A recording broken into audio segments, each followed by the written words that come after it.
Jangan pernah ucapkan satu pernyataan ini sebelum menikah, karena bahaya banget, bisa mengikat kamu. Seringkali ya kita lihat muda-mudi ketika sedang tanda petik pacaran, lagi di mabuk cinta, lagi cinta monyet. Nanti ketika cintanya udah hilang, tinggal monyetnya aja. Seringkali berkata, kaulah segalanya bagiku. Aku gak bisa hidup tanpa kamu. Kaulah duniaku. Aku mencintaimu selamanya. Kaulah segalanya bagiku. Aku sayang kamu sampai selama-lamanya. Aku gak bisa hidup tanpa kamu. Pret. Dasar ilmu psikologinya mengapa tidak boleh berucap seperti itu? Kalau dasar spiritualnya kita udah tahu. Kata-kata adalah doa. Begitu kamu berkata gak bisa hidup tanpa dia, ya udah gak bisa hidup tanpa dia. Nanti ketika udah putus, gak jadi nikah, benar-benar yang merana, dunia ini hampa rasanya, hitam putih, udah kayak kehilangan hidup. Karena itu adalah doa. Hati-hati, kata-kata berkuasa. Nah sekarang tinjauan psikologisnya. Dalam ilmu psikologi, semua orang yang belajar psikologi tahu tentang alam bawah sadar. Alam bawah sadar itu gudang memori dan gudang emosi. Apapun yang kamu ucapkan pada orang lain dan yang orang lain ucapkan kepada kamu itu tersetor, tersimpan, terukir di alam bawah sadar. Dan itu menjadi program sugesti. Contoh ya, orang yang sering berkata, aduh capek. Nanti dia akan sering capek-capek nggak jelas, padahal nggak yang capek secara biologis. Orang yang suka ngomong, ya ini rezekiku sering seret, nanti akan begitu terus. Karena dia mensugesti dirinya, alam bawah sadarnya meyakini itu. Ini saya sebut sebagai keyakinan yang salah. Ketika kamu berkata, aku gak bisa hidup tanpa dia, kamu sedang mengikat itu di alam bawah sadar kamu. Alam bawah sadar kamu mempercayai itu. Meyakini itu.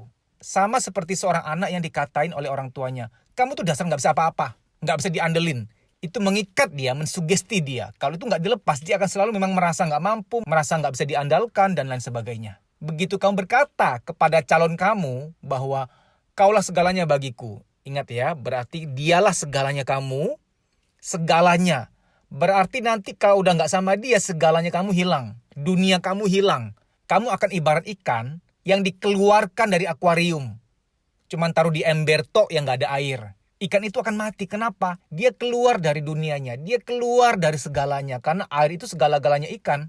Jadi jangan mengikat dirimu dengan hal-hal yang belum tentu pantas untukmu. Beda cerita kalau kita berkata, aku gak bisa hidup tanpa Tuhan. Itu benar. Itu silahkan ditanamkan, silahkan diyakini. Itu kebenaran. Kamu yang sedang dimabuk cinta, emang rasanya itu lebay gitu loh. Berbunga-bunga, sampai lupa diri. Kamu harus tahu gak semua perasaan kamu bisa dipercaya. Pikiran dan perasaan kita ini harus diuji. Valid gak? Boleh dipercaya gak? Karena gak semua pikiran kita benar, gak semua perasaan kita benar.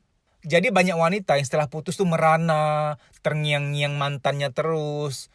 Gak mau makan, gak mau keluar rumah, gak mau merawat diri. Nah, kalau kamu gak ngerti ilmu psikologi, udah salah paham lagi. Berpikirnya salah lagi. Jangan-jangan dia emang jodohku. Soalnya habis putus dengan dia, aku gak bisa ngapa-ngapain nih. Itu bukan jodoh, Oneng, bukan. Itu kamu mengikat dirimu sendiri. Di alam bawah sadarmu tersugesti, terikat, terprogram, terukir bahwa dia adalah segalanya bagimu. Program ini, sugesti ini harus dibuang. Kalau enggak memang mempengaruhi terus. Nah cara ngebuangnya gimana? Ya memang harus ketemu pakar alam bawah sadar ya untuk uninstall sugesti itu. Jadi setiap kata-kata yang kita ucapkan atau yang kita dengar itu berdampak double. Berdampak spiritual itu adalah doa dan berdampak psikologis karena dia menanamkan program, menanamkan sugesti di alam bawah sadar kita. Kalau kamu sedang in love with somebody, sedang menyayangi seseorang, sedang mencintai seseorang, sewajarnya aja lah ucapan, jangan mengumbar-umbar, jangan mengumbar cinta gitu loh. Sewajarnya aja. Katakan saja, aku menyayangimu, syarat dan ketentuan berlaku. Ya iya dong syarat dan ketentuan berlaku. Kalau pada perjalanannya dia kurang ajar sama orang tua kita, kalau pada perjalanannya dia selingkuh sana sini, sebelum menikah udah selingkuh, sebelum menikah udah kasar, udah banyak bohongnya, ya tentu harus ada syarat dan ketentuan dong. Kita jangan buta-buta banget. Kita beli HP nih mahal. Baru beli nih, baru bawa pulang.